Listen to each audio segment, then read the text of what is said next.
భరద్వాజ గారు 'జననాయకన్' సినిమా నుంచి ఒక పాటొచ్చింది. దానికి సంబంధించిన కొన్ని ఆ సాంగ్ వచ్చిన దగ్గర నుంచి కూడా 'భగవంత్ కేసరి' అంటే ప్రీమేకు లేకపోతే 'భగవంత్ కేసరి' ఛాయలు, అవును. కంపారిజన్సు అవును. అవన్నీ ఎక్కువవుతున్నాయి. విజయ్ బాలకృష్ణ గారు సూపర్ హిట్ సినిమా. అవును. బాలకృష్ణ గారిలాగా విజయ్ చేస్తాడా? న్యాయం చేస్తాడా? అని చెప్పి చాలా రకాల డిస్కషన్ నడుస్తున్నాయి. ఆ పాట చూసిన తర్వాత దానికి సంబంధించిన కంటెంట్ అంతా చూసిన తర్వాత మీకేమనిపిస్తుంది? అంటే 'పూజా హెగ్డే' కాజల్‌గా కనిపించబోతోంది ఈ సినిమాలో అని 'కాజల్' రోల్ పూజ హెగ్డే చేస్తుందని. చేస్తోందని, అలాగే మమతా బైజు హ్మ్. శ్రీలీల హ్మ్. క్యారెక్టర్‌లో కనిపించబోతోందనేది ఈ పాట నుంచి జనాలు అల్లుకున్నటువంటి ఒక కథ. అది అయితే కూడా నిజానికి హ్మ్. చాలా కాలం క్రితమే ఈ సినిమా ప్రారంభమవుతున్నటువంటి దశలోనే ఇది 'భగవంత్ కేసరి' ఇన్స్పిరేషన్‌తో తయారవుతున్న కథ అనేది హ్మ్. బయటకొచ్చేసింది. హ్మ్. బయటకొచ్చింది. ఆ రోజునే ఈ చర్చ మొదలైంది. బాలకృష్ణ క్యారెక్టరు విజయ్ ఎలా చేస్తాడు అని. హ్మ్. అలాగే ఈ పాటలో తను కొంత ఓల్డ్ లుక్‌లో కనిపించాడు. ఓల్డ్ లుక్ కనిపించారు. పాట కూడా first Ganapati song same as it is. అవును. హ్మ్. అలాగే ఉంది. ఆ ఛాయల్లో ఉంది గానీ, టోటల్ కథ అలాగే నడుస్తుంది అని చెప్పే అవకాశం కనిపించట్లేదు. హ్మ్. ఎందుకంటే దానికి సంబంధించి ఒక చిన్న ట్రైలర్ వచ్చింది. హ్మ్. ఆ ట్రైలర్‌లో చాలామంది బాబీ డియోల్ ఉన్నాడు. తర్వాత ప్రకాష్ రాజు, ప్రియమణి ఆ క్యారెక్టర్‌లు కొంచెం ప్రత్యేకంగా ఉన్నాయి. హ్మ్. తెలుగు కథకి కొంచెం దూరంగా ఉంది. బాబీ డియోల్ ఓకే గానీ, మిగిలిన 2 క్యారెక్టర్ల బ్యాక్‌డ్రాప్ వేరుగా కనిపిస్తోంది. సోల్ తీసుకొని మిగతాది మార్చుంటారు. హ్మ్. అంటే కొంత ఇందులో జరిగినటువంటి డిస్కషను ఇది టోటల్‌గా ఆడపిల్లలకి సంబంధించిన పద్ధతిలో వెళ్ళిపోయాడు అనిల్ రావిపూడి. వెళ్ళిపోతూ బాలకృష్ణ ఇమేజు, స్ట్రైచరు వీటన్నిటిని వాడుతూ ఒక కొత్త ఎలిమెంట్‌ని మాట్లాడే ప్రయత్నం చేశాడు. హ్మ్. అది జనాల్ని విపరీతంగా కనెక్ట్ చేసింది ఆ సినిమాకి. నిజానికి అదే డిస్కసివ్ పాయింట్‌గా మారింది. గుడ్ టచ్, బ్యాడ్ టచ్ దీనికి సంబంధించిన చర్చ చాలా జరిగింది. అవును. ఆ సినిమా వచ్చిన తర్వాత. అది శ్రీలీలను కాపాడటం కోసం ఆయన చేసినటువంటి ఇవి. అలాగే 'చిచ్చా' అనే అతను పిలవటము, వాళ్ళిద్దరి మధ్య సీన్‌లు ఇవన్నీ విపరీతంగా కనెక్ట్ అయినాయి జనాలకి. హ్మ్. ఆ సెంటిమెంట్‌ని ఇందులో వర్కౌట్ చేస్తారు డెఫినెట్‌గా అనేది అర్థమవుతోంది. అలాగే 'పూజా హెగ్డే' క్యారెక్టరు అలాగే ఉంటుంది. కానీ దీనిలో ఆ చర్చ తాలూకా ఇది తగ్గించి ఫ్లాష్ బ్యాక్ నాకు తెలిసి పోలీస్ ఆఫీసర్‌గా ఉన్నారు కదా! 'భగవంత్ కేసరి.' అవును. ఆ ఎపిసోడ్‌లో పోలీస్ ఆఫీసర్‌గా అతను ఏమన్నా పొలిటికల్ యాంగిల్ తీసుకొచ్చేసి ముడిపెట్టి ఏమన్నా చేస్తారనేది. పోలీస్ ఆఫీసర్‌గా కూడా ట్రైలర్‌లో ఒక ఇది కనిపించింది. అవును.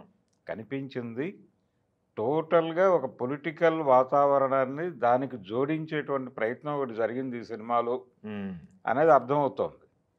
ఈ రాజకీయ నేపథ్యాన్ని ప్రియమణి అలాగే ప్రకాష్ రాజు ఆ క్యారెక్టర్ల మీద నడిపిస్తూ తను చేయబోతున్నటువంటి చివరి సినిమాగా ఇది ప్రచారం జరుగుతోంది.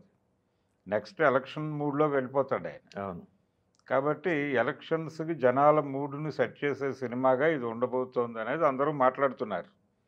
ఈ కథ ఉండటం వలన ఏంటంటే, ఈ సెంటిమెంటు ఇవన్నీ ఉండటం వలన విస్తృతమైనటువంటి జనాలు కనెక్ట్ అవుతారు సినిమాకి. ఈ కనెక్ట్ చేసుకున్నటువంటి ప్రజలకి ఆయన రాజకీయాలు కూడా చెప్పాల్సుంటుంది ఈ సినిమా ద్వారా. హ్మ్.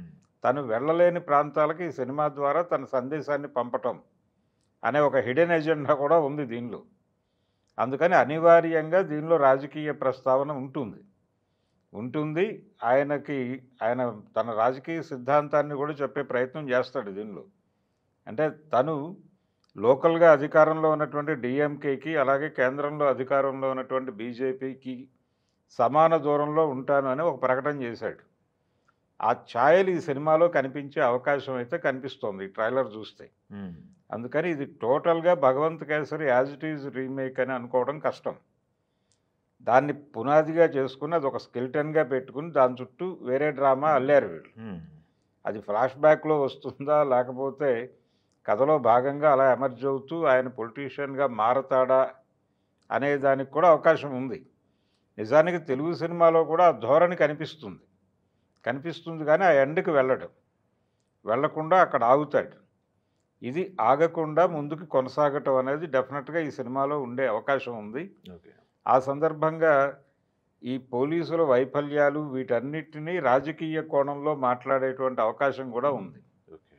ప్రస్తుత సమాజము రాజకీయాలు కలుషితం అవటం వలన వ్యవస్థ ఇలా తయారైంది. ఈ వ్యవహారం అంతా మాట్లాడతాడు. మాట్లాడి ఆ సినిమాలో ఉన్న అంశాన్ని ఇంకొంచెం బ్రాడన్ చేసి దాని ఆధారంగా వ్యవస్థని, రాజకీయాలని తూర్పారబట్టడం ద్వారా తన పొలిటికల్ ఎంట్రీకి ఉపయోగపడే సినిమాగా దీన్ని మలచటం అనేది జరిగిందనేది అర్థమవుతోంది. ఓకే. సో ఈ సినిమా భగవంత్ కేసరిని పునాదిగా చేసుకుని చేస్తున్న సినిమానే. యాజ్ ఇట్ ఈజ్ రీమేక్ అయి ఉండదు అనేది నేను అనుకుంటున్నాను. కానీ చాలా సన్నివేశాలు అలాగే ఉన్నాయి. ఆయన పోలీస్ గెటప్లో అలా రావటం దాదాపుగా షార్ట్ అలాగే తీశారు. ఏ విధమైనటువంటి మార్పు లేదు. అలాంటివి చూసినప్పుడు జనాలకు అర్థమైపోతుంది ఇది భగవంత్ కేసరి రీమేకే అని. ఆ పాట ముఖ్యంగా, ఆ పాట బయటకు వచ్చాక చాలామంది ఓపెన్గానే మాట్లాడేస్తున్నారు ఇది భగవంత్ కేసరి రీమేక్ అని. భగవంత్ కేసరి రీమేక్కి కొంచెం ఎక్స్టెన్షన్ ఉంటుంది ఈ సినిమాలో. భగవంత్ కేసరి కథని ఆధారం చేసుకుని సమాజం మీద, రాజకీయాల మీద దాడి ఉంటుంది.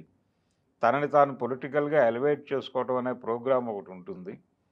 ఇవన్నీ కలిపి అది కొంచెం ఈ సినిమాకి డిఫరెంట్గా కనిపించే అవకాశం ఉంది, పర్టికులర్గా సెకండ్ హాఫ్. ఓకే.